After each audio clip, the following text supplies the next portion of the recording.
আসসালামু আলাইকুম ওয়া রাহমাতুল্লাহি ওয়া বারাকাতুহু নাহমাদুহু ওয়া নুসাল্লি আলা রাসূলিহিল কারীম আম্মা বা'দু ফাআউযু বিল্লাহি মিনাশ শাইতানির রাজীম বিসমিল্লাহির রহমানির রহিম ওয়া আকিমুস সালাতা ওয়া আতুজ যাকাতা ওয়ারকাউ মা'আর রাকিঈন সাদাকাল্লাহুল আযীম আল্লাহুম্মা সাল্লি আলা মুহাম্মাদ ওয়া আলা আলি মুহাম্মাদ কামা সাল্লাইতা আলা ইব্রাহিম ওয়া আলা আলি ইব্রাহিম ইন্নাকা হামিদুম মাজিদ আল্লাহুম্মা বারিক আলা মুহাম্মাদ وعلى آل محمد كما باركت على إبراهيم وعلى آل إبراهيم إنك حميد مجيد কাছে কিংবা দূরে বাংলাদেশ থেকে কিংবা পৃথিবীর যে কোনো দেশ থেকে যারা আজকের এই লাইভ প্রোগ্রামটিতে যুক্ত হয়েছেন আপনাদের সবাইকে আমি আমার অন্তরের অন্তঃস্থল থেকে শুভেচ্ছা এবং মোবারকবাদ জানাচ্ছি আহলান ওয়া সাহলান ওয়া মারহাবান বিকুম ফি হাযাল লিকা আত-তাইয়িব আল মুবারক। আশা করছি আপনারা সবাই ভালো আছেন, সুস্থ আছেন, ঈমানের সাথে আছেন। আমরা দেখতে দেখতে প্রায় 20টি রমাদান কাটিয়ে দ্য লাস্ট 10 days অফ রমাদানের সবচাইতে গুরুত্বপূর্ণ যে সময়, ওই সময়টাতে অলরেডি চলে এসেছি। আমরা আল্লাহর দরবারে শুকরিয়া জানাই যে আল্লাহ তাআলা আমাদেরকে সহি সালামতে 20তম রমাদান কমপ্লিট করার তৌফিক এনায়েত করেছেন। আজকে বাংলাদেশে 20 তারিখ দিবাগত রাত, তার মানে হচ্ছে আজকে প্রথম কদরের রাত। আমরা গতকাল মালয়েশিয়াতে একটি কদরের রাত অতিবাহিত করেছি, আর বাংলাদেশে আজকে কদরের রাত পালিত হবে। এবং কদরের রাত এটি খুবই মহিমান্বিত রাত, খুবই সিগনিফিক্যান্ট একটি রাত, খুবই গুরুত্বপূর্ণ একটি রাত মুমিনের জীবনে। সো এই বিষয়ে আমরা লাইভ শেষ করার আগে অল্প কয়েক মিনিট কিছু রিমাইন্ডার শেয়ার করবো ইনশাআল্লাহ।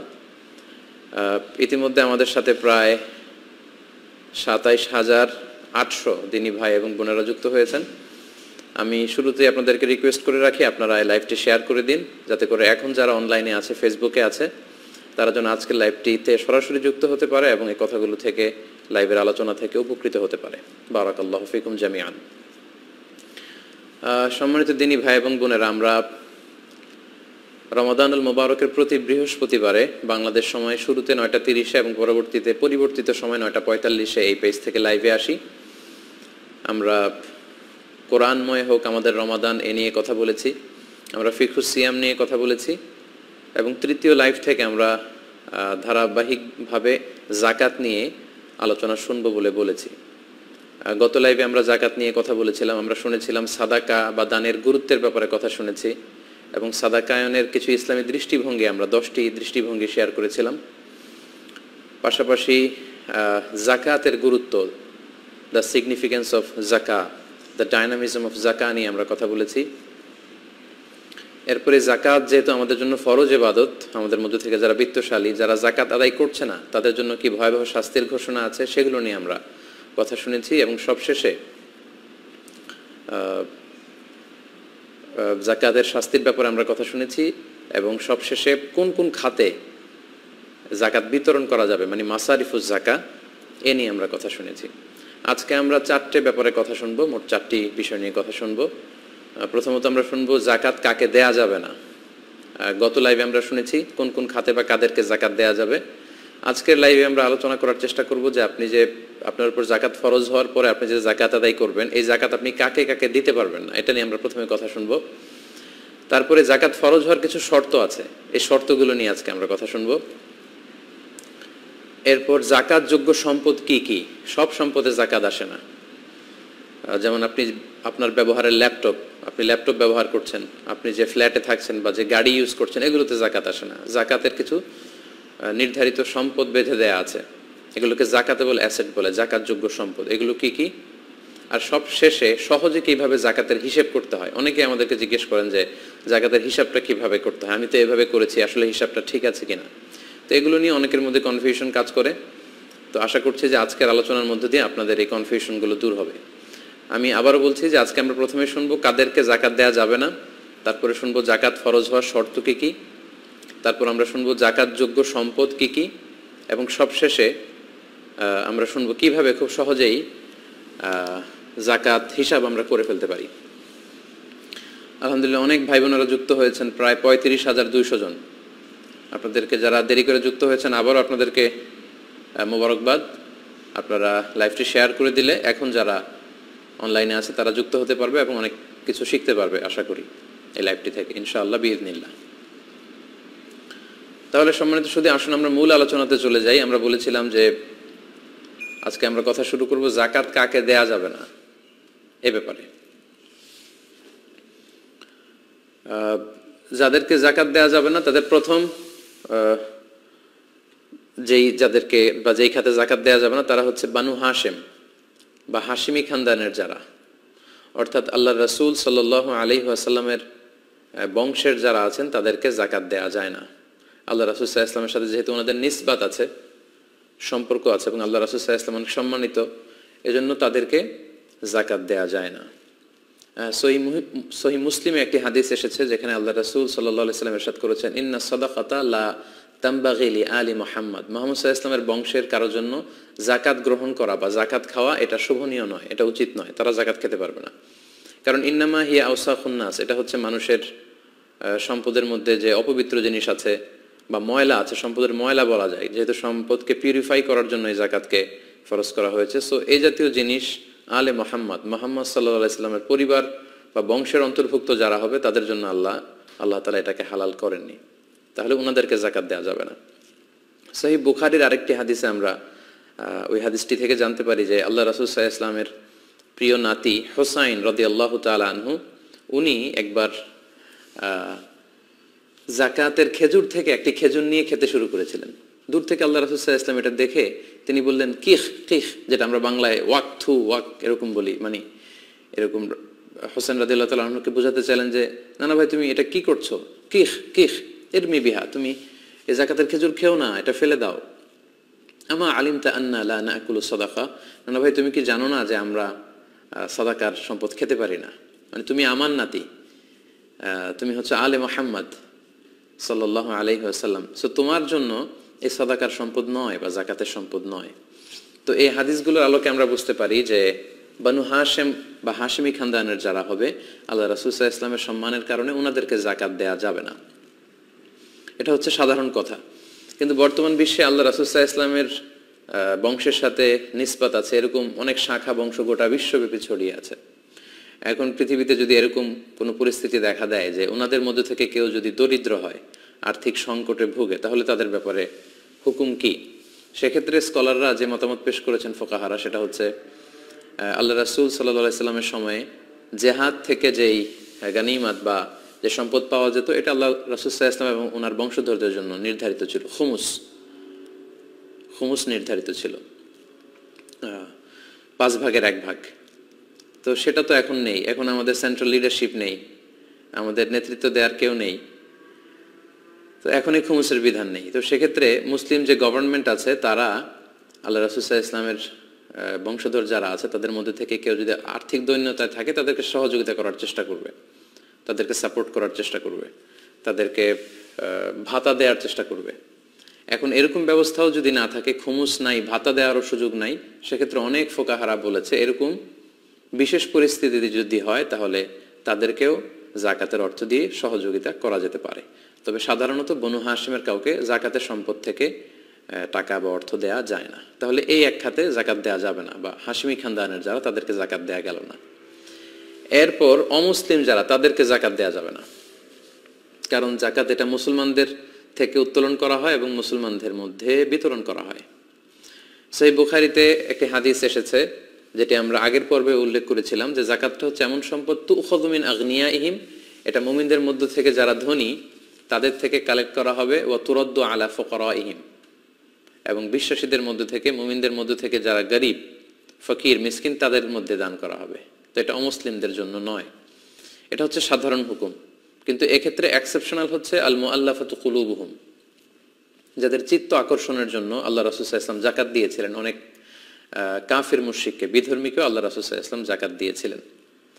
তো এই মতামতটার ব্যাপারে ইখতিলাফ আছে। হানাফি স্কুল অফ থটের মতে হচ্ছে তাদেরকে যাকাত দেয়া যাবে না, অর্থাৎ যাকাতের টাকা অমুসলিমদের কোনো কাজে বা তাদেরকে সাহায্য সহযোগিতার জন্য ব্যয় করা যাবে না, বরং অন্য কোনো ফান্ড থেকে অমুসলিমদের মধ্য থেকে কেউ যদি নিঃস্ব থাকে, অসহায় থাকে, তাদেরকে হেল্প করতে হবে। এক্ষেত্রে আমরা হেদায়া কিতাবের একটা টেক্সট উল্লেখ করতে পারি, সেখানে উল্লেখ আছে ওয়াকাদ সাকাতা মিনহা আল মুআল্লাফাতু কুলুবুহুম, যাকাত দানের যে 8টা খাত এর মধ্যে মুআল্লাফাতু কুলুবুহুম চিত্ত আকর্ষণের জন্য, এটা মুসলিম হতে পারে অমুসলিম হতে পারে, ওনারা এটা দিয়ে অমুসলিম যারা আছে তাদের কথা উদ্দেশ্য নিয়েছেন যে তাদের এই বিষয়টা রহিত হয়ে গিয়েছে। লিআন্নাল্লাহ তাআলা আ'আজ্জাল ইসলাম, কেননা আবু বকর, ওমর ফারুক রাদিয়াল্লাহু তাআলা আনহু ওনাদের সময় থেকে ইসলামকে আল্লাহ তাআলা সম্মানিত করেছেন। ইসলামের এমন একটা অবস্থা তখন চলে এসেছে, অমুসলিমদেরকে যাকাত দিয়ে আর ইসলামের প্রতি তাদের চিত্ত আকর্ষণের দরকার নেই। ওয়া আগনা আনহুম ওয়া আলা যালিকা ইন আকাদাল ইজমা, হানাফি স্কলারসদের মতে এ ব্যাপারে ইজমা হয়েছে, ইজমায়ে সুকুতি। কিন্তু অন্যান্য মাযহাবে এবং অন্যান্য ফুকাহারা এ ব্যাপারে ফ্লেক্সিবল। ওনারা বলেছেন যে না, ইন মাসাতিল হাজা, যদি সিচুয়েশন ডিমান্ড করে তাহলে অমুসলিমদেরকেও যাকাত দেওয়া যাবে। মোস্ট রিসেন্টলি আমি আলী আল কারাদাগি, একজন ওয়ার্ল্ড ফেমাস একজন স্কলার, ওনার একটা রিসার্চ পেপার পড়েছি, সেখানে তিনি আল মুআল্লাফাতু কুলুবুহুম এটা নিয়ে বিস্তর আলোচনা করেছেন এবং সবশেষে উনি যেই আউটপুট সেখানে দিয়েছেন, উনি বলতে চেয়েছেন যে এটার হুকুমটা আসলে রহিত হয়ে যায়নি। কিছু কিছু স্কলাররা মনে করেন যে ইসলাম খুব শক্তিশালী পর্যায়ে চলে যাওয়ার কারণে এই খাতটা নেই, কিন্তু উনি মনে করেন যে বর্তমান এই পরিস্থিতিতে এই খাতটা এখনো আছে এবং অমুসলিমদের মধ্য থেকে হিন্দু, বৌদ্ধ, খ্রিস্টান, মুশরিক, নাস্তিক এরাও যদি বিপদে পড়ে জাকাতের টাকা দিয়ে ওই তহবিল থেকে তাদেরকে দান করা যাবে। উনি সহ আর বর্তমান অনেক স্কলারের ব্যাপারে মতামত দিয়েছেন। এই মতামতের ভ্যালিডিটি আছে এই কারণে, কারণ আপনারা দেখবেন যে খ্রিস্টান মিশনারি ওরা যখন সহযোগিতা করে শুধু খ্রিস্টানদেরকে না, মুসলমানদেরকে, বৌদ্ধদেরকে, সবাইকে দেয়। তো সেক্ষেত্রে মুসলমানদেরও দানের ক্ষেত্রে এরকম ওয়াসাআত বা খুব বড় ব্রড পরিসর থাকা উচিত, যেটা অমুসলিমদেরকে আকৃষ্ট করবে। আর নন মুসলিম সোসাইটিতে যারা ইউরোপে আমেরিকায় থাকে, সেখানে কিন্তু আমাদের মুসলিম ভাই বোনেরা মাইনরিটি। নানা কারণে, ইসলামোফোবিয়ার কারণে কিন্তু তারা সেখানে অপারেশনের শিকার হচ্ছে। সো আমাদের মুসলিম এনজিওগুলো যখন জাকাতের টাকা থেকে অমুসলিমদেরকে সহযোগিতা করে, তখন মুসলমানদের একটা ভালো সোশ্যাল অবস্থান সেখানে তৈরি হয়। ফলে তাদের উপর যে অত্যাচার বা তাদের ব্যাপারে যে ভুল ধারণা, এগুলো কমতে শুরু করে। সো এগুলোর আলোকে বর্তমান অনেক মডার্ন স্কলাররা বা ফোকাহারা ওনারা বলেছেন যে এই হুকুমটি একেবারে রহিত হয়ে যায়নি, যদি প্রয়োজন হয় তাহলে সেখান থেকে নন মুসলিমদেরকেও চ্যারিটি করা যেতে পারে জাকাত থেকে। তাহলে দুটি খাত আমরা জানলাম। 3 নাম্বার হচ্ছে কোনো ধনী বা স্বাবলম্বী লোককে জাকাত দেওয়া যাবে না। এটা তো সিম্পলি আমাদের আকল খাটিয়ে আমরা বুঝতে পারি যে জাকাত হচ্ছে গরিবদের হক, এটা ধনীরা কেন পাবে, স্বাবলম্বীরা কেন পাবে, তাদেরকে, ধনীদের জন্য এটা নয়, এটা গরিবদের জন্য। তবে এই ক্ষেত্রে কয়েকটা এক্সেপশন আছে, যেমন আমিলিনা আলাইহা, আমরা গত পর্বে বলেছিলাম যে যারা জাকাত ফাউন্ডেশনে জব করবে বা ইসলামিক জাকাত বোর্ডে যারা চাকরি করবে তাদের স্যালারিটা জাকাত থেকে দেয়া যাবে, যদিও তারা পার্সোনালি ধনী হয়। পাশাপাশি ইবনু সাবিলের কথা আমরা বলেছি, যারা মুসাফির বা পথিক, ব্যক্তিগতভাবে তারা ধনী, কিন্তু সফরে তারা সহায় সম্পত্তি সব হারিয়ে নিঃস্ব হয়েছে, তারা ধনী হওয়া সত্ত্বেও তাদেরকে বাড়িতে পৌঁছার জন্য বা এই বিপদ থেকে মুক্ত করবার জন্য জাকাতের অর্থ থেকে সহযোগিতা করা যাবে। এবং আল মুজাহিদ ফি সাবিলিল্লাহ, আল্লাহ রাস্তায় যারা জেহাদ করছে, অস্ত্র শস্ত্র বিভিন্ন রসদ সামগ্রী কিনবার জন্য জাকাতের টাকা থেকে তাদেরকে সাহায্য করা যাবে। আচ্ছা, তাহলে 3টা খাত আমরা জানলাম যাদেরকে জাকাতের টাকা দেয়া যায় না। 4 নাম্বার হচ্ছে ঔরসজাত সম্পর্কের কোনো লোকজনকে জাকাত দেয়া যায় না। অর্থাৎ আমি যার ঔরস থেকে জন্মেছি কিংবা আমার ঔরস থেকে যারা জন্মেছে তাদের কাউকেই জাকাত দেয়া যাবে না। যেমন আমি জন্মেছি আমার বাবার ঔরস থেকে, বাবা মার মাধ্যমে পৃথিবীতে এসেছি, তাহলে বাবা এবং মাকে জাকাত দেয়া যাবে না। তার উপরে যদি যাই দাদা দাদি, এদেরকে দেয়া যাবে না, দাদা দাদা এদেরকে দেয়া যাবে না। ওয়াইন আলা, যত উপরে যাওয়া যায় এদেরকে জাকাত দেওয়া যাবে না। আবার আমার ঔরস থেকে যারা জন্মেছে, যেমন আমার ছেলে, আমার মেয়ে, তাদেরকে আমি জাকাত দিতে পারবো না। কিংবা ছেলের ছেলে, মেয়ের মেয়ে, আমার নাতি নাতনি, তার নাতি নাতনি, যত নিচের দিকে যাক তাদেরকে কিন্তু আমরা জাকাত দিতে পারবো না। তাহলে 4 নম্বর খাতে আমরা জানলাম যে ঔরসজাত সম্পর্ক যদি আমাদের থেকে থাকে, ওই সম্পর্কের আত্মীয়দেরকে, বাবা মা, দাদা দাদি, ছেলে মেয়ে, নাতি নাতনি, তাদেরকে আমরা জাকাত দিতে পারবো না। 5 নম্বর হচ্ছে স্ত্রীকে জাকাত দেয়া যায় না। কথাটা শুনতে একটু হাস্যকর মনে হলো, স্বামী কিন্তু তার স্ত্রীকে কখনোই জাকাত দিতে পারবে না, কারণ স্ত্রীর ভরণ পোষণ খরচ এগুলো বহন করা কিন্তু স্বামীর উপর আবশ্যক, তাই স্ত্রীকে জাকাত দেয়া যাবে না। এই 5 শ্রেণীর লোককে সাধারণত জাকাত দেয়া যায় না। আলহামদুলিল্লাহ আমরা দেখছি ইতিমধ্যে প্রায় 40,000 ভাই বোন যুক্ত হয়েছেন। দেরি করে যারা যুক্ত হয়েছেন, তারাবির সালাত আদায় করে আসতে আসতে জয়েন করতে অনেকের দেরি হয়েছে, তাদেরকে আবারও মোবারকবাদ। এবং অনুরোধ করব আপনারা লাইভটি শেয়ার করুন যাতে অন্যান্যরাও যুক্ত হয়ে আলোচনাটি থেকে উপকৃত হতে পারে। বারাকাল্লাহু ফিকুম জামিআন। তাহলে আমরা জানলাম যে কাদেরকে যাকাত দেয়া যাবে না, এই 5 শ্রেণীর লোককে যে যাকাত দেয়া যায় না, এটি আজকে আমরা জানলাম। এ পর্যায়ে আমরা জানবো যাকাত ফরজ হওয়ার কিছু শর্ত আছে। আপনি সামান্য কিছু সম্পদের মালিক হলেই যে যাকাত ফরজ, ব্যাপারটি এমন নয়। এটার কিছু প্রক্রিয়া আছে, এই প্রক্রিয়াগুলোর মধ্য দিয়ে যদি আপনি যান তবে আপনার যাকাত ফরজ হবে। যাকাত ফরজ হওয়ার মোট 5টি শর্ত আছে। এ পর্যায়ে আমরা যাকাত ফরজ হওয়ার সে 5টি শর্ত নিয়ে আলোচনা করবো ইনশাআল্লাহ। যাকাত ফরজ হওয়ার প্রথম শর্ত হচ্ছে নিসাব, অর্থাৎ একটা সুনির্ধারিত পরিমাণ আছে যে এই অ্যামাউন্ট, একটা শারিয়া কর্তৃক নির্ধারিত স্ট্যান্ডার্ড আছে, এই স্ট্যান্ডার্ড পরিমাণ সম্পদের মালিক হলে তবে আপনার উপর যাকাত ফরজ। এর নিচে যদি হয় তাহলে আপনার উপর যাকাত ফরজ নয়। এগুলো নিয়ে আমরা বিস্তারিত কথা সামনে বলছি। তাহলে প্রথম শর্ত হচ্ছে নিসাব পরিমাণ সম্পদের মালিক হওয়া। 2 নম্বর শর্ত হচ্ছে যেটাকে আরবিতে বলে হালানিল হাউল, 1 বছর অতিক্রান্ত হওয়া, সেটা চান্দ্র বৎসর, পুরো 1 বছর আপনার কাছে ওই নিসাব পরিমাণ সম্পদ থাকা, এটা হচ্ছে দ্বিতীয় শর্ত। 3 নম্বর শর্ত হচ্ছে আল মিলকিয়া, ওনারশিপ, সেটা আপনার সম্পদ হওয়া। 4 নম্বর শর্ত হচ্ছে আজিয়াদা, ওই সম্পদটা আপনার প্রয়োজনীয় সব কিছুর অতিরিক্ত হওয়া। 5 নম্বর শর্ত হচ্ছে আদামুদ্দুয়ুন, মানে আপনার খুব বেশি পরিমাণে ঋণ না থাকা। যে পরিমাণে সম্পদ তার চেয়ে বেশি যদি ঋণ থাকে তাহলে তো আগে ঋণ দিতে হবে, যাকাত দেওয়া লাগবে না। এই মোটামুটি যাকাত ফরজ হওয়ার এই 5টি শর্ত। তো এই 5টি শর্ত সম্পর্কে আমাদের বিস্তারিত শুনতে হবে। যদি বিস্তরভাবে আমরা না জানি তাহলে আমরা বুঝতে পারবো না যে কোন প্রেক্ষাপটে আমাদেরকে কিভাবে যাকাত আদায় করতে হবে। তাহলে যাকাত ফরজ হওয়ার 5টি শর্তের প্রথম শর্ত হচ্ছে নিসাব পরিমাণ সম্পদের মালিক হওয়া। আমরা তাহলে প্রথম শর্তটি দিয়ে শুরু করি। আমরা বলেছি যে নিসাব মানে হচ্ছে এমন একটা স্ট্যান্ডার্ড, এমন একটা শরীয়ত কর্তৃক নির্ধারিত স্ট্যান্ডার্ডাইজেশন করা হয়েছে যে এই পরিমাণ সম্পদ যদি কারো কাছে থাকে তার মানে বোঝা গেল সে নিসাব পরিমাণ সম্পদের মালিক হয়েছে, এটাকে বলা হয় নিসাব। তো নিসাবের ক্ষেত্রে 2টি জিনিস দিয়ে শরিয়া আল ইসলামিয়া নিসাবকে নির্ধারিত করেছে। একটি হচ্ছে স্বর্ণ আর একটি হচ্ছে রৌপ্য, গোল্ড অ্যান্ড সিলভার। যেহেতু একটা সময়ে গোল্ড এবং সিলভার দিয়ে সবকিছু কেনা বেচা হতো এবং তখনকার সময়ে কারেন্সি বা মুদ্রা বলতে স্বর্ণের মুদ্রা, রূপার মুদ্রাই ছিল, দিনার দিরহাম। পরবর্তীতে এখন আমরা যে পেপার মানি ইউজ করি, কাগজের ক্যাশ বা টাকা, এটা আবিষ্কৃত হয়েছে। কিন্তু বেসিকলি কারেন্সি ছিল আগে গোল্ড এবং সিলভার। তাই এটা দিয়েই আল্লাহ রাসূল সাল্লাল্লাহু আলাইহি সাল্লাম যাকাতের নিসাব নির্ধারণ করেছেন। তো স্বর্ণের ক্ষেত্রে নিসাব হচ্ছে, আমরা কম বেশি সবাই এটা জানি যে 7.5 তোলা স্বর্ণ যদি আমাদের থাকে তাহলে তিনি নিসাব পরিমাণ সম্পদের মালিক হলেন। আর রূপা দিয়ে যে স্ট্যান্ডার্ড ফিট করা হয়েছে সেটা হচ্ছে 52.5 তোলা রূপা। তোলা আর ভরি এটা একই জিনিস।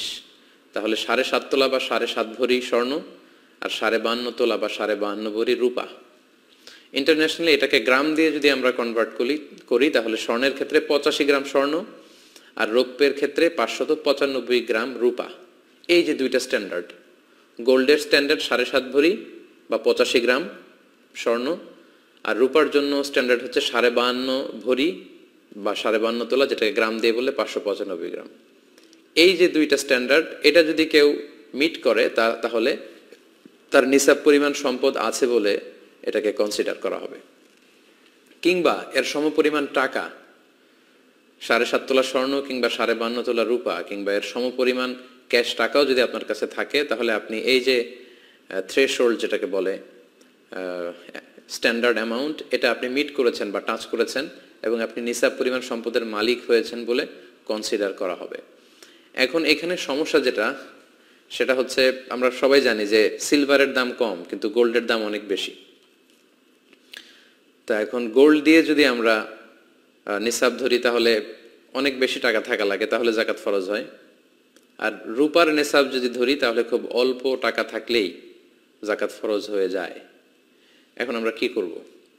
কারণ আমরা যদি গোল্ড দিয়ে নিসাব ধরি তাহলে দেখা যাচ্ছে যে 7.5 তোলা স্বর্ণের দাম প্রায় বাংলাদেশি টাকা হিসেব করলে, যদিও স্বর্ণের মধ্যে অনেক ক্যাটাগরিজ আছে, আমরা যদি 22 ক্যারেটের স্বর্ণের কথা বলি অনেক দাম, 18 ক্যারেট হিসেব করলে আরো কম। তো দেখা যাচ্ছে যে 18 ক্যারেটের এটাও যদি ধরি তাহলে 3.5 লক্ষ টাকা ক্রস করবে। আজকে একটা হিসাবে দেখলাম যে আমি প্রায় 3,70,000 টাকা, তাহলে মোর দেন 3.5 লক্ষ টাকা যদি কারো কাছে থাকে তাহলে তার নিসাব পরিমাণ সম্পদ আছে বলে কনসিডার করা হবে যদি গোল্ডেরটা ধরি। কিন্তু তার বিপরীতে রূপার নিসাব যদি আমরা কনসিডার করি সেক্ষেত্রে 52.5 তোলা রূপার দাম বা 595 গ্রাম রূপার দাম আসতেছে সর্বোচ্চ 50-52 টাকা। এক ভরি বা 1 তোলা রূপার দাম যদি 1000 টাকা করে আমরা ধরি, এরকমই শুনলাম দামটা, তাহলে ম্যাক্সিমাম এটা 50,000-52,000 টাকা আসতেছে। তো কোথায় 50,000 আর কোথায় 3.5 লক্ষ, 7 গুণ বেশি ডিফারেন্স। তো এক্ষেত্রে আমরা কি করব? এক্ষেত্রে দুইটা মতামতই আছে। গোল্ডের মেজারমেন্টও ধরা যেতে পারে, যেহেতু এটা শরিয়াতে নির্ধারিত প্রেসক্রাইব করা হয়েছে, আবার রূপার সিলভারের এটাও ধরা যেতে পারে। এখন আমরা কোনটা ধরব? আমরা এই ব্যাপারে ছোট্ট একটা অ্যানালাইসিস শুনলে আমরা বুঝতে পারবো যে আসলে কোনটা ধরা উচিত। এক্ষেত্রে দুইটা মত। কেউ কেউ বলেন গোল্ড ইজ স্ট্যান্ডার্ড, গোল্ডটাই ধরতে হবে। কেন ধরতে হবে?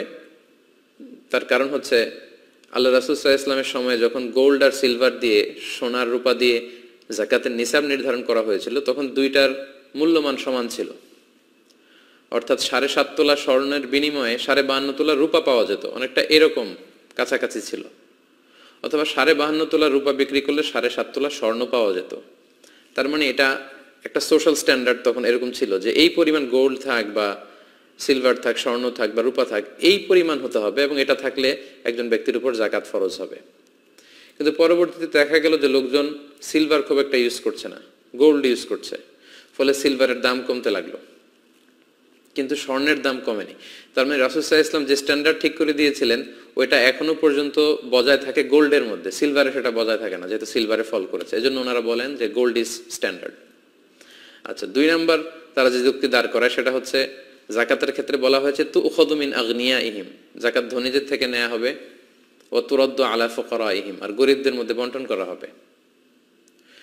তো রূপার নিসাব যদি ধরা হয় তাহলে এমন অনেক লোককে যাকাত দিতে হবে যারা আসলে ধনী না, তাদেরকে আমরা ধনী বলি না। অর্থাৎ 50,000 টাকা আসলে এখন অনেকের কাছেই থাকে। একজন ঝালমুড়িওয়ালা, তারও এখানে সেখানে হিসাব করলে 50,000 টাকা তার কাছে আছে। রিক্সা চালায়, তার কাছেও হয়তো থাকতে পারে। অনেক ছেলেরা টিউশনি করে ঢাকায় বিভিন্ন জায়গায় মেসে থেকে যারা চলে, তাদের অ্যাকাউন্টে এবং তাদের কাছে 50,000 থাকে, এবং কারো কাছে 50,000 টাকা পরিমাণ যদি থাকে তাহলে সাধারণত আমাদের সোসাইটিতে তাদেরকে আমরা ধনী বলি না।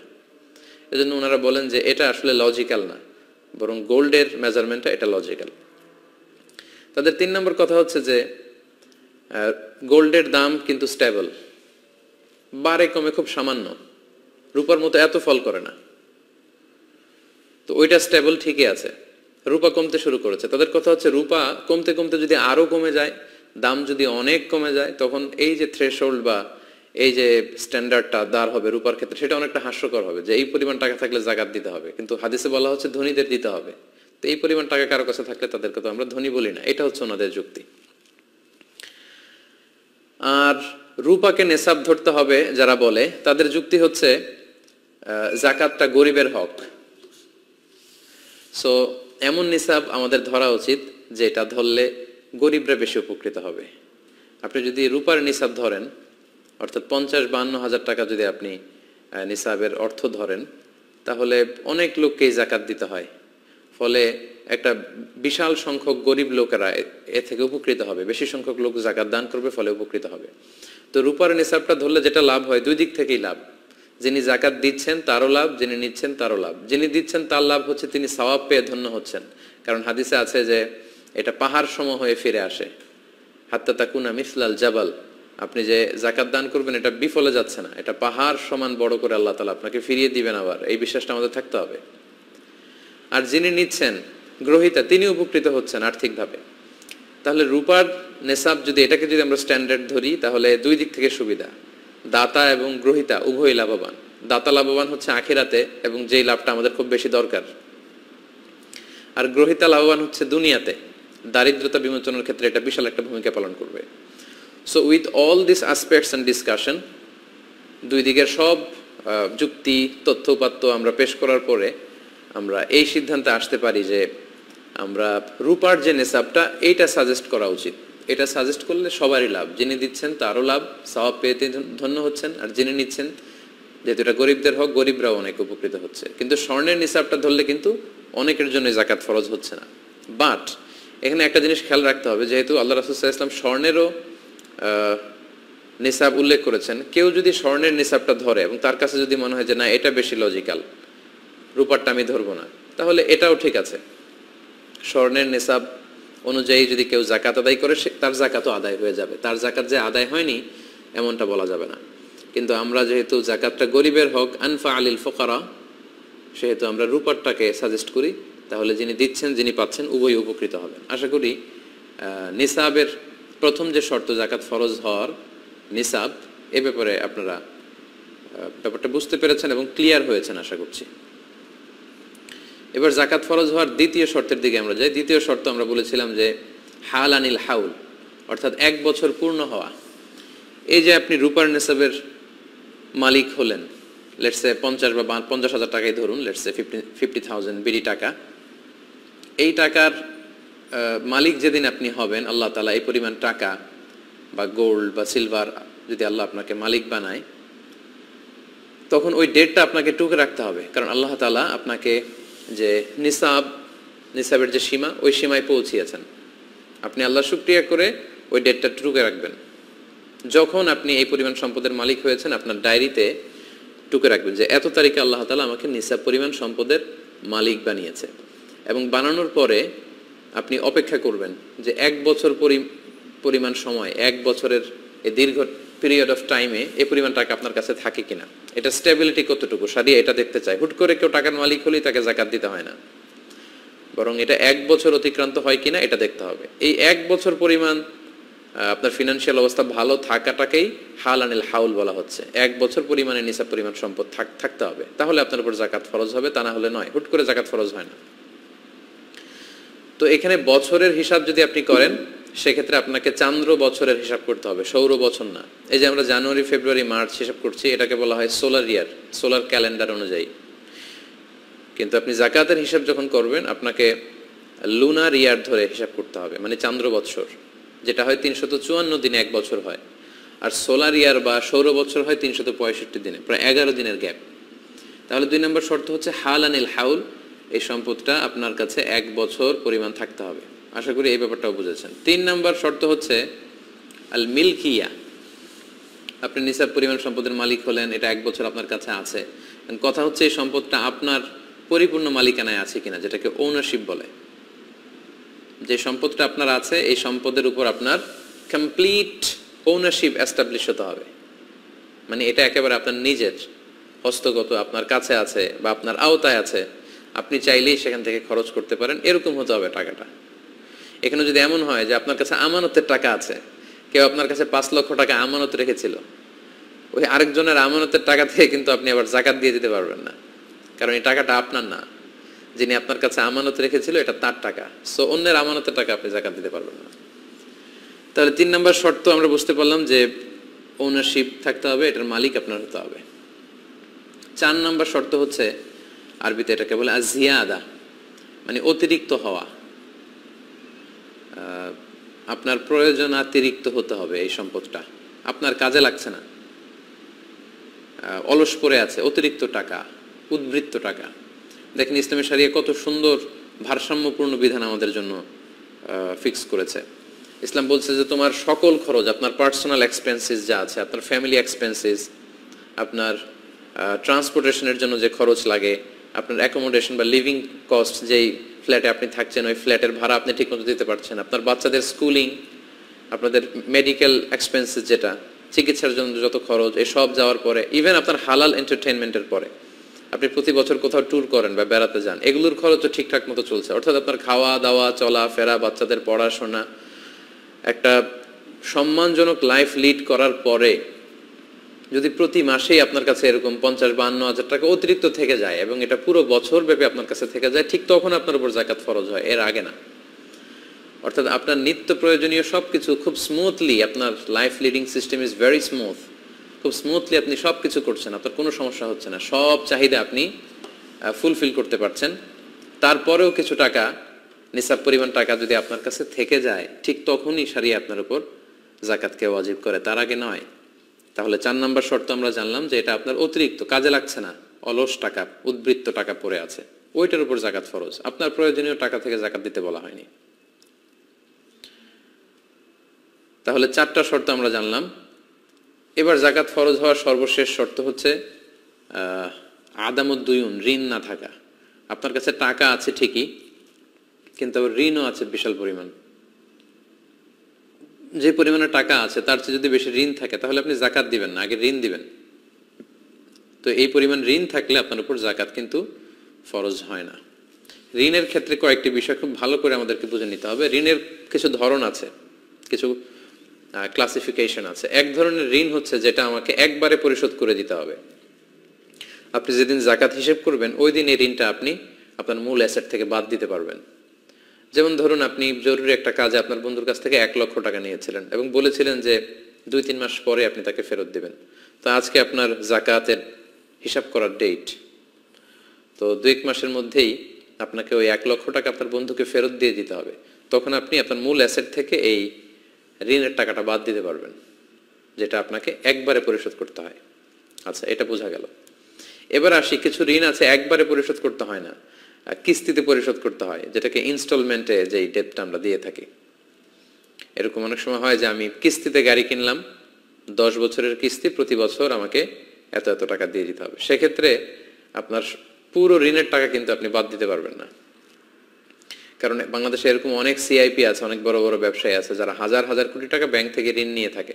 তারা যদি যাকাত হিসাব করার সময় বলে যে আমার তো ঋণ আছে, আমি যাকাত দেব না, তাহলে তো উনি আর যাকাত দিবে কি? উনারই আরো যাকাত দেওয়া লাগবে, কারণ ঋণগ্রস্ত ব্যক্তিকে তো যাকাতের টাকা দিয়ে হেল্প করা যায়। তো এই ধরনের বড় ব্যবসায়ী যারা আছে ওনারা এটার আওতাভুক্ত নয়। এখানে আমি স্বাভাবিক ঋণের কথা বলছি। আপনার জরুরি প্রয়োজনে, বেসিক নিডস পূরণের জন্য আপনি যেই ঋণ করেছেন, সেই ঋণ যদি কিস্তিতে পরিশোধযোগ্য ঋণ হয়, ইনস্টলমেন্টের ঋণ হয়, সেক্ষেত্রে আপনি পুরো ঋণের টাকা বাদ দিতে পারবেন না। আপনি বাদ দিবেন হচ্ছে ম্যাক্সিমাম 12 মান্থস, 12 মাসের ঋণ। কারণ যাকাতের হিসাবটা হচ্ছে এটা ইয়ারলি একটা ক্যালকুলেশন, 1 বছরের হিসাব। তো সামনের 1 বছরে আপনার কত টাকা কিস্তিতে ঋণ পরিশোধ করতে হবে সেটা আপনি বাদ দিতে পারবেন, মানে 12 মাস। 12 মাসে আপনি কত ঋণ পে করবেন শুধু অতটুকু বাদ দিতে পারবেন, এর চেয়ে বেশি আপনি বাদ দিতে পারবেন না। আর ঋণের ক্ষেত্রে 3 নম্বর কথা হচ্ছে, কোনো লাক্সারি আইটেম কেনার জন্য যদি আপনি ঋণ করেন, ধরুন আপনার গাড়ি আছে, এরপর আপনি আপনার শখের জন্য ঋণ করে 5 কোটি টাকা দিয়ে একটা গাড়ি কিনলেন, ওই ঋণ কিন্তু বাদ দেওয়া যাবে না যাকাত থেকে, কারণ আপনি লাক্সারি পণ্যের জন্য ঋণ করেছেন। আপনার একটা বাংলো বাড়িতে আপনি থাকেন, অপ্রয়োজনে আরো কয়েকটা বাংলো বাড়ি ঋণ করে কিনলেন, সেই ঋণের টাকা যাকাতের হিসাব থেকে কিন্তু আপনি বাদ দিতে পারবেন না। আশা করি এই ঋণের পয়েন্ট আপনারা বুঝতে পেরেছেন। তাহলে এই 5টি শর্ত যদি কারোর মধ্যে পাওয়া যায়, সে নিসাব পরিমাণ সম্পদের মালিক হয়েছে এবং সেটা 1 বছর পূর্ণ হয়েছে, পাশাপাশি ওটার উপর পরিপূর্ণ তার ওনারশিপ ছিল, এস্টাবলিশমেন্ট হয়েছে, এবং এই টাকাটা তার অতিরিক্ত কাজে লাগছে না, অলস পড়ে আছে, এবং তার ঋণ নেই। এই 5টি শর্ত যদি কারোর মধ্যে পাওয়া যায় তাহলে সেই ব্যক্তির উপর যাকাত ফরজ। তাহলে যাকাত ফরজ হওয়ার যে 5টি শর্ত, আশা করি এই আলোচনার মধ্য দিয়ে আপনারা বুঝতে পেরেছেন।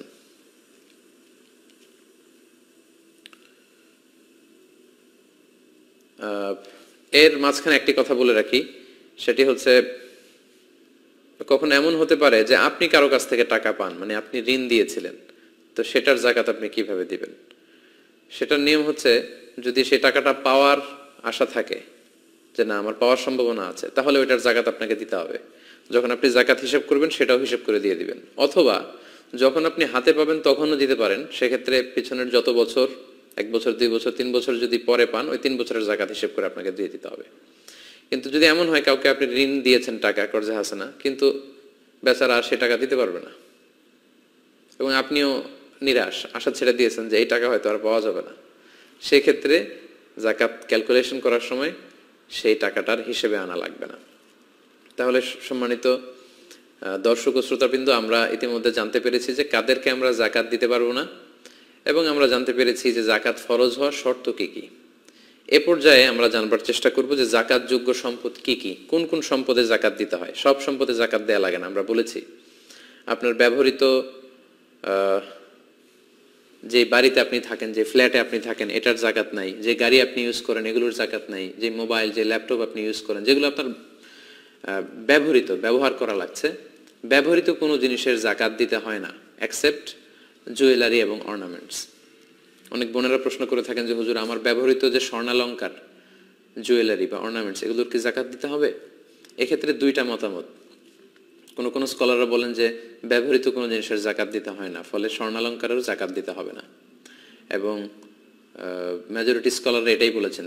বাকি 3 মাযহাব, হানাফি মাযহাব ছাড়া বাকি 3 মাযহাবের স্কলাররা এটাই বলেছেন যে ব্যবহৃত স্বর্ণালঙ্কারের জাকাত দিতে হয় না।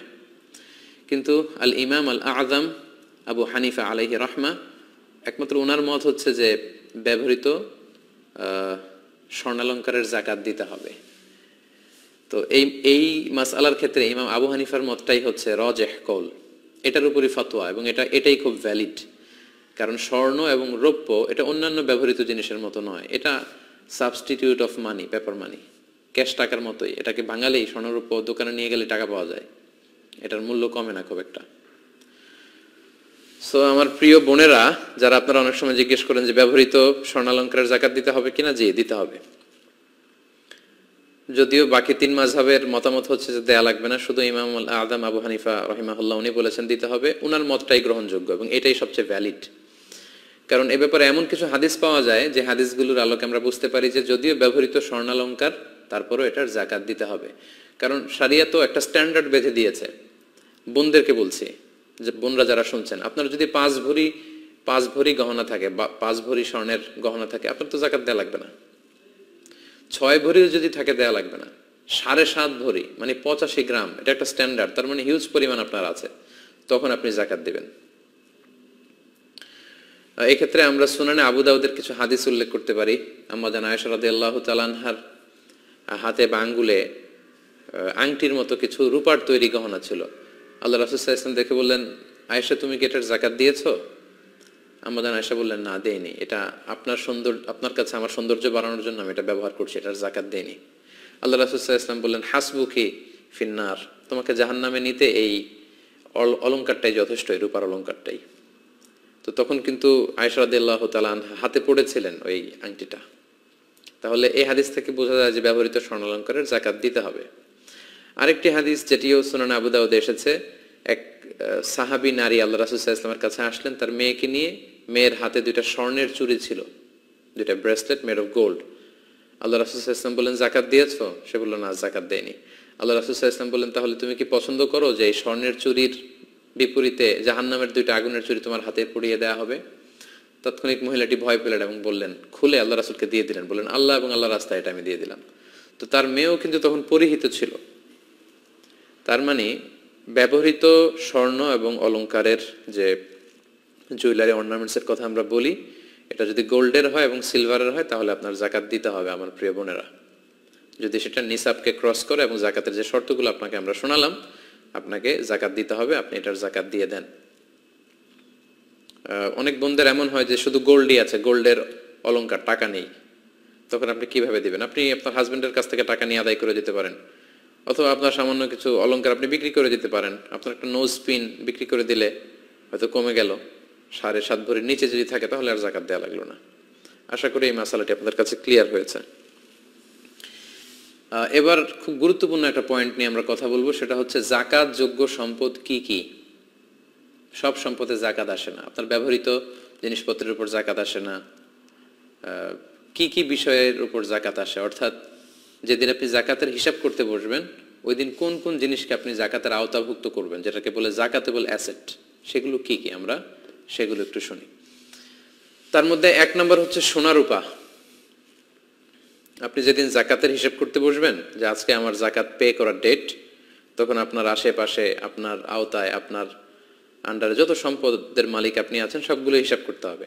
তখন আপনি প্রথমে হিসাব করবেন যে আপনার সোনা রূপা আছে কিনা, ইন এনি ফর্ম, যে কোনো ফর্মে, স্বর্ণ বা রৌপ্য যদি জুয়েলারি আকারে থাকে সেটা হিসাব করবেন। বার থাকে গোল্ডের অনেকের কাছে, বিস্কিট, 999 বার, অর্থাৎ একেবারে দ্য ফাইনেস্ট গোল্ড, 24 ক্যারেটের গোল্ড দিয়ে বার তৈরি করা হয় বিস্কিট, এগুলো অনেকের কাছে থাকে, এটার পুরো দাম হিসাব করতে হবে। অথবা জুয়েলারি থাকলে হিসাব করতে হবে। অনেকে শখ করে স্বর্ণের প্লেট, গ্লাস এগুলো ইউজ করেন, এগুলো ধরতে হবে। শখ করে অনেকে স্বর্ণের কলম কিনেছে, এরকমও শুনেছি। স্বর্ণের ঘড়ি ইউজ করে অনেকে, গোল্ডের সিলভারের যত কিছু আছে এটা আপনাকে ধরতে হবে, অল আর জাকাতেবল অ্যাসেট। আচ্ছা, এরপর ক্যাশ টাকা, যেদিন জাকাত হিসেব করবেন পকেটে আছে কত, ওয়ালেটে আছে কত, ড্রয়ারে আছে কত, আলমারিতে কত, ব্যাংকে আছে কত, সেভিংস অ্যাকাউন্টে কত কিংবা কারেন্ট অ্যাকাউন্টে কত, এগুলো সব হিসাব করতে হবে। এরপর কিছু আছে ইজিলি লিকুইডেট করা যায়, মানে এগুলো ভাঙালি টাকা পাওয়া যায়, এগুলো হিসাব করবেন। যেমন প্রাইস বন্ড কিনে রাখে অনেকে, সঞ্চয়পত্র কিনে রাখে, যেটা ডাক বিভাগের সঞ্চয়পত্র। অবশ্যই এটার থেকে যে প্রফিট আসে এটা সুদ, ওইটার উপর জাকাত আসে না, ওইটা সওয়াবের নিয়ত ছাড়া আপনি জনকল্যাণমূলক কাজে দান করে দিবেন, কিন্তু মূল যে টাকা ওইটার উপর জাকাত আসবে। ফিক্সড ডিপোজিট থাকে, ডিপিএস থাকে, ইন্স্যুরেন্স করা থাকে অনেকের, হেলথ ইন্স্যুরেন্স, লাইফ ইন্স্যুরেন্স, বিভিন্ন ধরনের ইন্স্যুরেন্স, এগুলো কিন্তু আপনাকে হিসাব করতে হবে। যেদিন আপনি জাকাতের হিসাব করতে বসেছেন ওই দিন সব হিসাব করবেন। কিভাবে করবেন? যেদিন জাকাত হিসাব করবেন ওই দিনের ডিপোজিট বা ইন্স্যুরেন্সের জন্য আপনি একটা স্টেটমেন্ট নেবেন ওই কোম্পানি থেকে বা ব্যাংক থেকে, একটা স্টেটমেন্ট নিয়ে নিতে হবে। আপনি জিজ্ঞেস করবেন যে আজকে যদি এই ইন্স্যুরেন্সটা আমি ভেঙে ফেলি তাহলে কত টাকা পাওয়া যাবে। যেহেতু ম্যাচিউরড হলে শেষে আপনি একটা টাকা পাবেন বা ডিপোজিটের শেষে একটা টাকা পাবেন, কিন্তু আজকে যদি আমি এটাকে ভেঙে ফেলি তাহলে কত টাকা পাওয়া যাবে, তখন তারা একটা স্টেটমেন্ট আপনাকে দিবে যে আজকে এটার কত স্থিতি দেখানো হচ্ছে, ওই টাকাটা আপনাকে নোট করতে হবে। ওইটা জাকাতেবল অ্যাসেট, ওইটা আপনি হিসাব করবেন। আশা করি বিষয়টা বুঝতে পেরেছেন। এরপর সম্মানিত দিনী ভাই এবং বোনেরা, ব্যবসার সম্পদে কিন্তু জাকাত দিতে হয়, যেটাকে আরবিতে আমরা বলি উরুদুত তিজারা। যে সমস্ত জিনিস আপনি বিক্রয় করার নিয়তে কিনেছেন আপনার কিন্তু সেটা থেকে জাকাত দিতে হবে। বিক্রির নিয়ত না থাকলে, বিজনেসের নিয়ত না থাকলে জাকাত দেয়া লাগে না।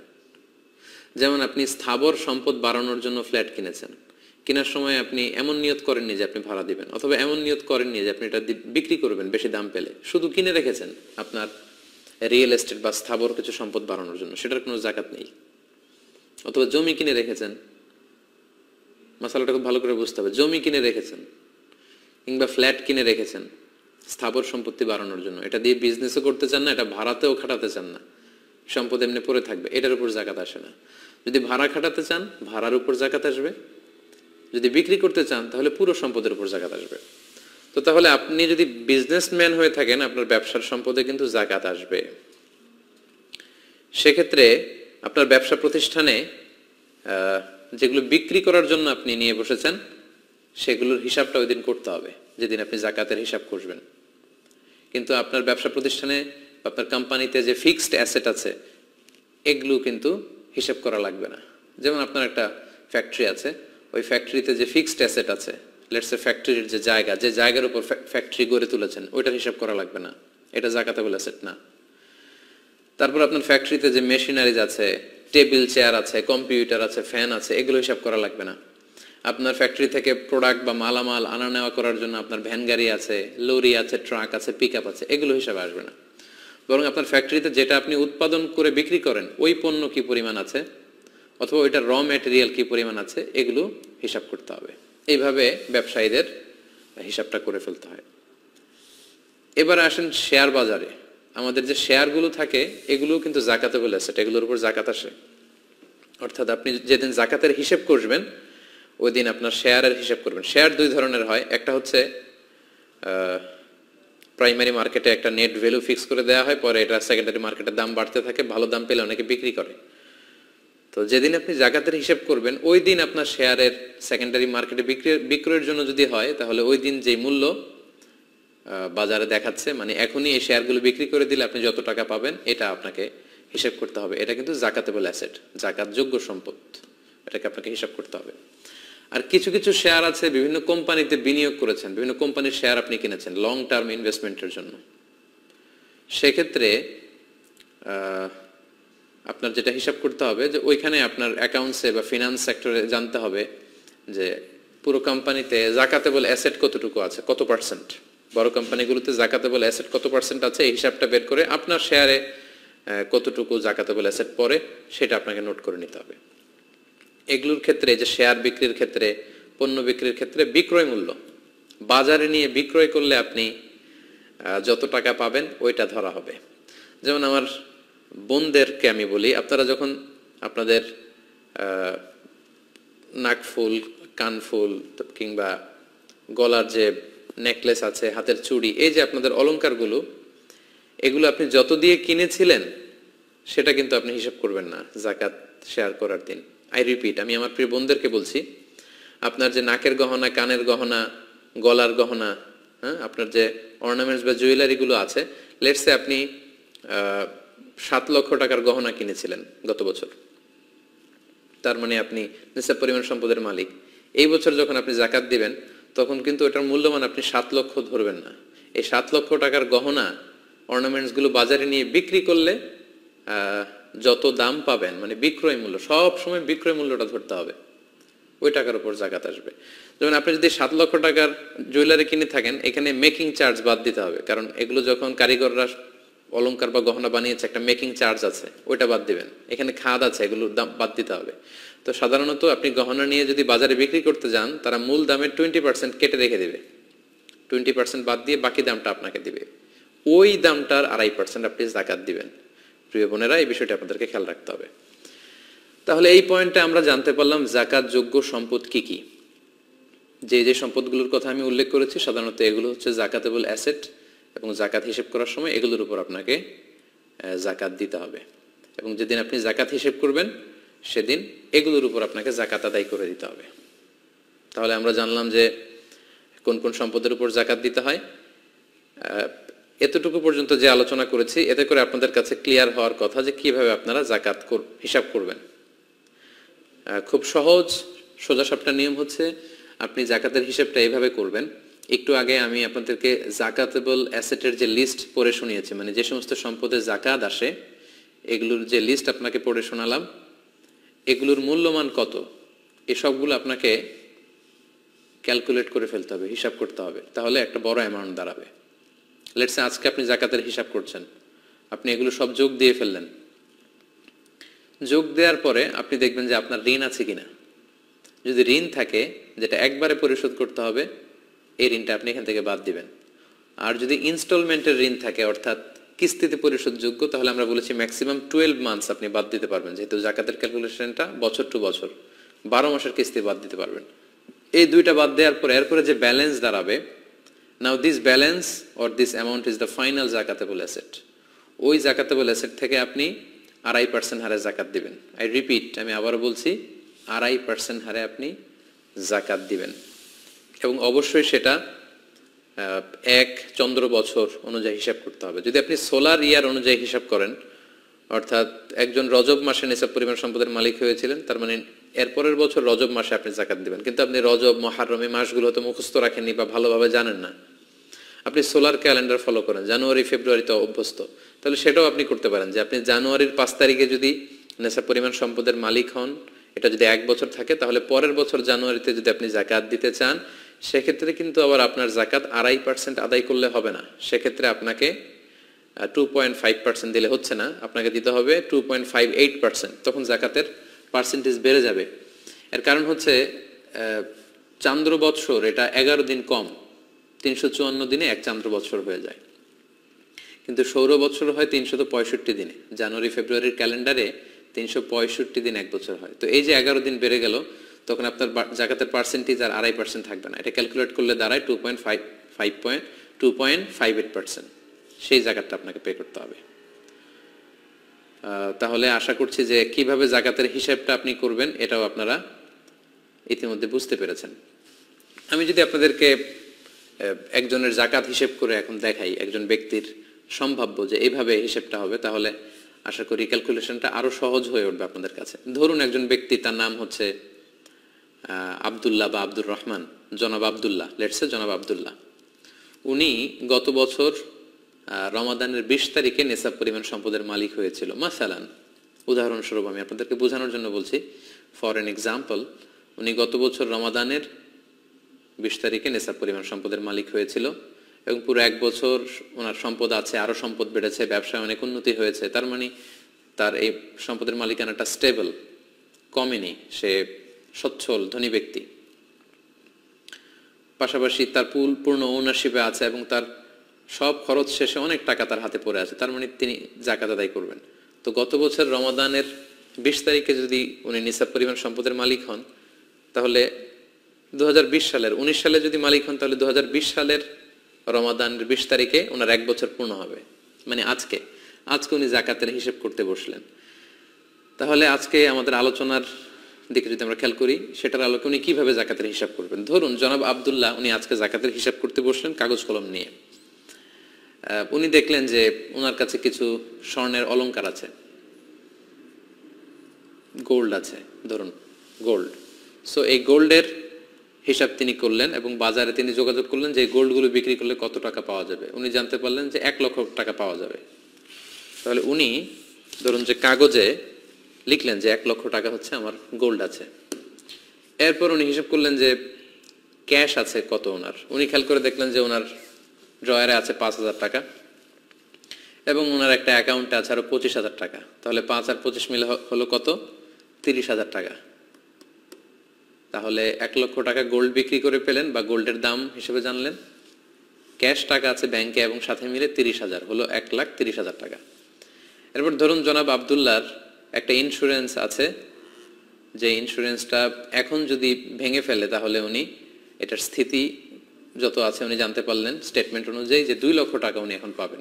তাহলে এটা কিন্তু জাকাতেবল অ্যাসেট, উনি যোগ দিলেন 2 লক্ষ টাকা। এরপরে ধরুন যে 1 বছর উনি একটা ফ্যাক্টরি নির্মাণ করে সেখান থেকে ব্যবসা শুরু করেছেন। তো এই ফ্যাক্টরিতে জাকাতেবল অ্যাসেট আছে ধরুন ওনার 5 লক্ষ টাকা, ফর এন এক্সাম্পল, এটাও উনি যোগ দিলেন। তাহলে দেখা গেল জনাব আব্দুল্লাহর আজকে যে জাকাত হিসাব করতে হচ্ছে তার জাকাতেবল অ্যাসেট টোটাল এটার সংখ্যা দাঁড়াচ্ছে 8,30,000 টাকা মোট। এই পরিমাণ সম্পদের তিনি মালিক আমরা ধরে নিলাম। এবার ধরুন আব্দুল্লাহর একটা ঋণ আছে, তার বন্ধুর কাছ থেকে কয়েক মাস আগে তিনি 1 লক্ষ টাকা নিয়েছিলেন ঋণ এবং বলেছেন যে 6 মাসের মধ্যে তিনি এটা দিয়ে দিবেন। তাহলে যেই ঋণ একবারে পরিশোধ করতে হবে আমরা বলেছিলাম এটা পুরো বাদ যাবে। তাহলে তার মূল সম্পত্তি 8,30,000 টাকার মধ্যে থেকে উনি ওনার যেটা ঋণ পে করতে হবে এটা উনি বাদ দিয়ে ফেলবেন, যেহেতু এটা ডিডাক্ট হয়ে যাবে। 1 লক্ষ বাদ দিলেন। এবার ধরুন উনি একটা লেটস এ গাড়ি কিনেছিল ইনস্টলমেন্টে, কিস্তিতে, যেটা প্রতি মাসে মাসে উনি পে করে যাচ্ছেন। তাহলে আমরা বলেছিলাম ইনস্টলমেন্টে যদি কেউ কিস্তিতে ঋণ পরিশোধ করে তাহলে সর্বোচ্চ 12 মাসের কিস্তির টাকা উনি বাদ দিতে পারবেন। তো 12 মাসের কিস্তির টাকা যদি উনি বাদ দেন তাহলে দেখা যাচ্ছে যে এখানে আসে 1,50,000 টাকা। এটাও কিন্তু উনি টোটাল টাকা থেকে বাদ দিতে পারবেন। তাহলে জনাব আব্দুল্লাহর মোট জাকাতযোগ্য সম্পদ বা জাকাতেবল অ্যাসেট আমরা যোগ করে পেলাম 8,30,000 টাকা এবং ওনার 2টা ঋণ আছে, একটা এককালীন পরিশোধযোগ্য আর একটা কিস্তিতে বা ইনস্টলমেন্টে পরিশোধযোগ্য। এই 2টা যদি আমি যোগ দিই তাহলে হচ্ছে 2.5 লক্ষ টাকা। তাহলে ওনার মূল সম্পদ 8,30,000 টাকা থেকে আমরা যদি 2.5 লক্ষ টাকা বাদ দিয়ে দেই তাহলে জনাব আব্দুল্লাহর কাছে এখন থেকে যাচ্ছে 5,80,000 টাকা। এই 5,80,000 টাকা হচ্ছে ওনার জাকাতেবল অ্যাসেট। এই 5,80,000 টাকার উপর থেকে উনি 2.5% হারে জাকাত দিবেন। 5,80,000 টাকাকে যদি 2.5% দিয়ে উনি ভাগ দেন তাহলে দেখা যাবে যে ওনার জাকাতের টাকাটা বের হয়ে আসছে। তো 5,80,000কে 2.5% হারে যদি আমরা হিসাব করি তাহলে ওনার 14,500 টাকা জাকাত আসে। বাংলাদেশি টাকায় 5,80,000 টাকা থেকে 2.5%-এ জাকাত আসে 14,500 টাকা। তো জনাব আব্দুল্লাহ সাহেবকে এই 14,500 টাকা আল্লাহর বর্ণিত যে 8টি খাত আছে যে কোনো একটি খাতে জাকাত আদায় করে দিতে হবে। সম্মানিত সুধী, আশা করি এই সহজ পদ্ধতিতে আপনারা যদি জাকাতের ক্যালকুলেশন করেন তাহলে জাকাত নিয়ে যে আমাদের দুর্বোধ্যতা, আমরা মনে করি হিসাবটা খুব জটিল, এই জটিলতা আপনাদের থাকবে না এবং সহজে আপনারা আপনাদের জাকাতের ক্যালকুলেশন করে ফেলতে পারবেন বলে আমি আশা করছি। তাহলে আমি যদি একটু আবার রিভাইজ করি তাহলে আমরা দেখব যে আজকে আমরা শিখলাম যে কাদেরকে জাকাত দেওয়া যাবে না। তারপর আমরা জানতে পারলাম যে জাকাত ফরজ হওয়ার 5টি শর্ত আছে, সেগুলো কি কি। এরপর আমরা জানতে পেরেছি জাকাতেবল অ্যাসেট বা জাকাতযোগ্য সম্পদ কি কি, এবং সবশেষে আমরা আজকে শিখে ফেললাম কিভাবে খুব সহজ পদ্ধতিতে জাকাত আদায় করতে হয়। এই ছিল আজকের আলোচনা। আগামী লাইভে ইনশাআল্লাহ আমরা ফসলের জাকাতের ব্যাপারে বলবো, কিভাবে আমাদের যারা ধান চাষ করি, পাট চাষ করি, বিভিন্ন গম চাষ করি, বিভিন্ন জিনিস আলু চাষ করি, এই যে আমরা ফসলের যে জাকাতের হিসাব আছে অশর, নিসফে অশর, 5%, 10%, এটার বিধানটাকে খুব সংক্ষেপে আপনাদের সাথে শেয়ার করব এবং পাশাপাশি কিভাবে কি দিয়ে জাকাত দিলে খুব প্রোডাক্টিভ ওয়েতে এই জাকাতটা আদায় হবে এই বিষয়ে আমরা কথা শুনবো ইনশাআল্লাহ। এবং আগামী পর্বের লাইভটি হবে রমাদানের আমাদের সাপ্তাহিক লাইভের সর্বশেষ লাইভ। সম্মানিত সুধী, আজকে বাংলাদেশের প্রথম কদরের রাত। যদিও বাংলাদেশে ২৭ তারিখের রাতটাকে খুব বেশি গুরুত্বের সাথে পালন করে, কিন্তু আসলে রমজানের শেষ দশকের ৫টি বেজর রাতের যে কোনো রাতই কিন্তু কদর হয়ে যেতে পারে। তাই বুদ্ধিমান মুমিনের কাজ হচ্ছে ৫টি বেজর রাতের প্রতিটি রাতেই সমানভাবে সমান গুরুত্বের সাথে ইবাদত করে যাওয়া, তাহলে কিন্তু কদর আর মিস হবে না। আল্লাহ রাসূল সাল্লাল্লাহু আলাইহি সাল্লাম বলেছেন, মান হুরিমা খায়রাহা ফাকাদ হুরিম। যে ব্যক্তি এই কদরের বরকত মাহাত্ম্য থেকে বঞ্চিত হলো, সে আসলেই বঞ্চিত হলো। কারণ পুরো রমাদানের মূল আকর্ষণ হচ্ছে এই কদরকে ঘিরেই সবকিছু। সো এই কদরের বরকত থেকে যারা বঞ্চিত হলো ফাকাদ হুরিম, তারা আসলেই বঞ্চিত। হি ইজ দ্য লুজার, সে আসলেই বঞ্চিত। আমরা বঞ্চিত হতে চাই না, আমরা গেইনার হতে চাই, আমরা বারাকা রহমত হাসিল করে নিতে চাই। আল্লাহ রাসূল সাল্লাল্লাহু আলাইহি ওয়াসাল্লাম ইরশাদ করেছেন, ফালতামিসু ফিল আশরিল আওয়াখির মিনাল ভিতর। রমজানের শেষ 10 দিনের মানে শেষ দশকের বেজর রাতগুলোতে কদর তালাশ করো। তার মানে বাংলাদেশে আজকে থেকে শুরু হয়ে গিয়েছে। তার মানে 21-এর রাত, 23-এর রাত, 25-এর রাত, 27-এর রাত এবং 29-এর রাত, এই 5টি বেজর রাত, অড নাইটসগুলো, 5টি রাতের যে কোনো একটি রাতেই কিন্তু কদর হয়ে যেতে পারে। এবং কালামুল্লাহ মাজিদে আল্লাহ তাআলা সূরাতুল কদর নামে একটি সূরা নাজিল করেছেন, যেখানে আল্লাহ বলছেন, লাইলাতুল কদরি খায়রুম মিন আলফি শাহর। কদরের রাত 1000 মাসের চেয়ে সেরা। 1000 মাসে হয় 83 বছর 4 মাস। তার মানে আজ রাতে যদি আমরা ইবাদতের মধ্য দিয়ে এই রাতটি কাটাতে পারি, তাহলে 83 বছর 4 মাস ইবাদত করলে যে পরিমাণে সওয়াব পাওয়া যাবে, আল্লাহ তাআলা ঠিক ওই পরিমাণে সওয়াব দিবেন, এটা আল্লাহ বলেননি। আল্লাহ বলেছেন খায়রুম মিন আলফি শাহর, তার চেয়েও বেশি পরিমাণ সওয়াব, ব্লেসিংস, মাহাত্ম্য আমরা অর্জন করতে পারবো। এবং সালামুন হিয়া হাত্তা মাতলাইল ফজর, ফজর পর্যন্ত, রাত থেকে মাগরিবের আজান থেকে শুরু করে ফজর পর্যন্ত পুরো সময়টাই কিন্তু কদরের বরকতময় রাত।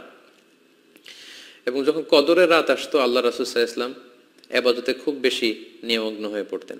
সারা বছরের কখনো রাসূল সাল্লাল্লাহু আলাইহি ওয়াসাল্লাম সারা রাত জেগে ইবাদতের কোনো নজির পাওয়া যায় না, শুধু কদরের এই রাতগুলো ছাড়া বা রমজানের শেষ 10 দিনের এই সময়টুকুন ছাড়া।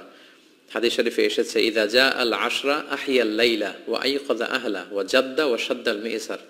রমজানের শেষ দশক যখন আসতো, আল্লাহ রাসূল সাল্লাল্লাহু আলাইহি ওয়াসাল্লাম সারা রাত জেগে ইবাদত করতেন, সারা রাত দাঁড়িয়ে দাঁড়িয়ে তিনি ইবাদত করতেন। ওনার ফ্যামিলি মেম্বার্সের মধ্যে থেকে কেউ ঘুমিয়ে থাকলে তাদেরকে উঠিয়ে দিতেন এবং তিনি কোমরে গামছা বেঁধে ইবাদতে লেগে পড়তেন। এখানে রূপক অর্থে কোমরে গামছা বেঁধে বোঝানো হচ্ছে মানে ইবাদত করার জন্য তিনি এতই উদ্গ্রীব হয়ে পড়তেন, কখনো বছরের কোনো সময়ে এতটা উদ্গ্রীবতা রাসূল সাল্লাল্লাহু আলাইহি ওয়াসাল্লামের মধ্যে দেখা যেত না। এবং আল্লাহর হাবিব সাল্লাল্লাহু আলাইহি ওয়াসাল্লাম ইরশাদ করেছেন, মান কামা লাইলাতাল কদরি ঈমানান ওয়া ইহতিসাবা গুফিরা লাহু মা তাকদ্দামা মিন যামবি। যে ব্যক্তি এই কদরের রাতে কিয়ামুল লাইল করবে, আল্লাহ তাআলা তার পূর্বের সব গুনাহ মাফ করে দিবে। তাই কদরের রাতে আপনারা বেশি বেশি কিয়াম করুন, দীর্ঘ সময় দাঁড়িয়ে নফল নামাজ পড়ুন, লম্বা সময় দাঁড়িয়ে থাকুন, লম্বা রুকু করুন, লম্বা সিজদা করুন। কারণ বান্দা যখন সিজদায় লুটিয়ে পড়ে, তখন সে আল্লাহর সবচাইতে কাছে চলে যায়। আল্লাহর হাবিব সাল্লাল্লাহু আলাইহি ওয়াসাল্লাম বলেছেন, আকরাবু মা ইয়াকুনুল আবদু মির রাব্বিহি ওয়া হুয়া সাজিদুন ফাআকসিরু ফিহি দুআ। বান্দা যখন সিজদায় লুটিয়ে পড়ে, তখন সে বান্দা আল্লাহ তাআলার সবচাইতে কাছাকাছি চলে যায়, খুব ক্লোজেস্ট হয়ে যায়। এজন্য সে সময় তোমরা বেশি বেশি দোয়া করো। তাই লম্বা কিয়াম করুন, কোরআন তেলাওয়াত করুন এবং সিজদায় পড়ে আল্লাহর কাছে দোয়া করুন। আম্মা জান আয়েশা রাদিয়াল্লাহু তাআলা আনহাকে বিষ্ণু ইসা ইসলাম একটা দোয়া শিখিয়েছিলেন এবং বলেছিলেন, আয়েশা, কদরের রাত যদি তুমি পাও, তুমি এই দোয়াটা বেশি বেশি পড়বে। দোয়াটি হচ্ছে, আল্লাহুম্মা ইন্নাকা আফুন তুহিব্বুল আফওয়া ফাআফু আন্নি। এর মানে হচ্ছে, হে আল্লাহ, আপনি ক্ষমাশীল, নিশ্চয়ই আপনি ক্ষমাশীল, আপনি ক্ষমা করাকে আল্লাহ খুব পছন্দ করেন, আল্লাহ এই বরকতের রাতে আপনি আমাকে ক্ষমা করে দেন। তাই এই দোয়াটি যেন আমরা খুব বেশি বেশি করি। আল্লাহ রাসূল সাল্লাল্লাহু আলাইহি ওয়াসাল্লাম রমাদানের এই শেষ দশকে ইতিকাফ করতেন। প্রতি বছর তিনি ইতিকাফ করেছেন রমজানের শেষ 10 দিন, এবং যে বছর তিনি ইন্তেকাল করবেন সে বছর তিনি 20 দিন ইতিকাফ করেছিলেন। এবং আল্লাহ রাসূল সাল্লাল্লাহু আলাইহি ওয়াসাল্লামের ইন্তেকালের পরে আম্মা জান যারা বেঁচে ছিলেন, ওনারাও মসজিদে নববীতে ওনারা কিন্তু ইতিকাফ করেছেন। সম্মানিত সুধী, যেহেতু বাংলাদেশে আজকে প্রথম কদরের রাত, এজন্য কদরের বারাকা এবং মাহাত্ম্য নিয়ে আমি সামান্য কিছু রিমাইন্ডার আপনাদের সাথে শেয়ার করলাম। আপনারা ইবাদতের মধ্য দিয়ে, কোরআন তেলাওয়াতের মধ্য দিয়ে, কিয়ামুল লাইলের মধ্য দিয়ে, আল্লাহর সাথে সম্পর্ক বৃদ্ধির মধ্য দিয়ে এই রাতটি পালন করুন। গোটা বিশ্বে যেমনি করোনার কারণে গোটা বিশ্ব আজ পর্যদুস্ত, সবাই একটা আতঙ্কের মধ্যে আছে। আসুন আমরা এই কদরের রাতগুলোতে কায়মনোবাক্যে আল্লাহর কাছে দোয়া করে আল্লাহ তাআলা যেন এই বিপদ থেকে আমাদেরকে মুক্ত করেন। আমি আপনাদের জন্য সকলের জন্য আন্তরিকভাবে দোয়া করি এবং আপনাদের সকলের কাছে এই কদরের রাতে আন্তরিক দোয়া চাচ্ছি। আল্লাহ তাআলা আপনাদের সবাইকে ভালো রাখুক, সুস্থ রাখুক, ঈমানের সাথে রাখুক। এখানেই আজকের লাইভ প্রোগ্রামটি আমরা শেষ করতে যাচ্ছি। আমরা কাফারাতুল মাজলিস পরে আলোচনার ইতি ঘটাচ্ছি। সুবহানাকাল্লাহুম্মা বিহামদিকা আশহাদু আল্লা ইলাহা ইল্লা আনতা আস্তাগফিরুকা ওয়া আতুবু ইলাইক। ওয়াসসালামু আলাইকুম ওয়া রাহমাতুল্লাহি ওয়া বারাকাতুহু।